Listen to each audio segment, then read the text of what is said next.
വീട്ടിലുള്ള അടുക്കള വേസ്റ്റ് ഉപയോഗിച്ച് തന്നെ നമുക്ക് ഒരു രൂപ പോലും ചിലവില്ലാതെ വീട്ടാവശ്യത്തിനുള്ള മിക്ക പച്ചക്കറികളും നമുക്ക് ഉണ്ടാക്കാൻ സാധിക്കും. ഇതിപ്പോൾ ഉള്ളിയുടെ തോല്, അതുപോലെ തന്നെ വെണ്ടയ്ക്കയുടെ വേസ്റ്റ്, അതുപോലെ തന്നെ കോളിഫ്ലവറിൻ്റെ വേസ്റ്റൊക്കെയാണ് ഇത് നമ്മളിടുന്നത്. ഏതെങ്കിലും പച്ചക്കറികളുടെ താഴെയാണ്, വഴുതിരിങ്ങയുടെയോ അല്ലെങ്കിൽ തക്കാളിയുടെയോ വെണ്ടയ്ക്കൻ്റെയോ താഴെയൊക്കെയാണ്. അപ്പോൾ ഞാൻ ഈ തക്കാളി ചെടിയൊന്നും വച്ചതല്ല, ഇതുപോലെ വേസ്റ്റ് ഇട്ട് തന്നെ മുളച്ച് വന്നതാണ്. ഈ കാണുന്ന വെണ്ടയ്ക്കയും അതുപോലെ വേസ്റ്റ് ഇട്ട് തന്നെ മുളച്ച് വന്നതാണ്. ഇങ്ങനെ മുളച്ച് വരുന്ന പച്ചക്കറികൾ നന്നായിട്ട് കായ്ക്കുകയും ചെയ്യും. എന്താ വഴുതിനയാണെങ്കിലും നന്നായിട്ട് കായ് വരും. ഇതിപ്പോൾ കായ്ച്ച് തുടങ്ങിയിട്ടേ ഉള്ളൂ. അതുപോലെ തന്നെ പച്ചമുളകാണെങ്കിലും നന്നായിട്ട് കായ് വരും. മറ്റ് പച്ചമുളകിനേക്കാളും കൂടുതൽ കായ് ഇങ്ങനെ പച്ചക്കറി വേസ്റ്റ് ഇട്ട് കൊടുക്കുമ്പോഴാണ്.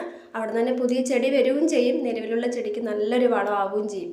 പയറ് കണ്ടില്ലേ, പയറൊന്നും ഞാൻ ഇട്ടതല്ല, നമ്മൾ എപ്പോഴെങ്കിലുമൊക്കെ കടയിൽ നിന്ന് വാങ്ങിക്കുന്ന പയറ്, മൂത്ത പയറൊക്കെ അതിലുണ്ടാവുമല്ലോ, അതിൽ നിന്ന് മുളച്ച് വന്നതാണ്. നന്നായിട്ട് കായ്ക്കുകയും ചെയ്യും. ഇതുപോലെ തന്നെ മറ്റ് പച്ചക്കറികൾ ആണെങ്കിലും തന്നെ അത് കണ്ടില്ലേ, കുമ്പളങ്ങ, മത്തനൊക്കെ ആണെങ്കിലും നന്നായിട്ട് കൊലകൊലയായിട്ട് നന്നായിട്ട് കായ്ക്കും. ഒന്നോ രണ്ടോ ഒന്നുമല്ല, ഇഷ്ടം പോലെ കായ്ക്കുകയും ചെയ്യും. ഇതിനപ്പുറത്തും ഒക്കെ ഉണ്ട്. ആ ഭാഗത്ത് എനിക്ക് വീഡിയോ എടുക്കാൻ പറ്റാത്തതുകൊണ്ടാണ്.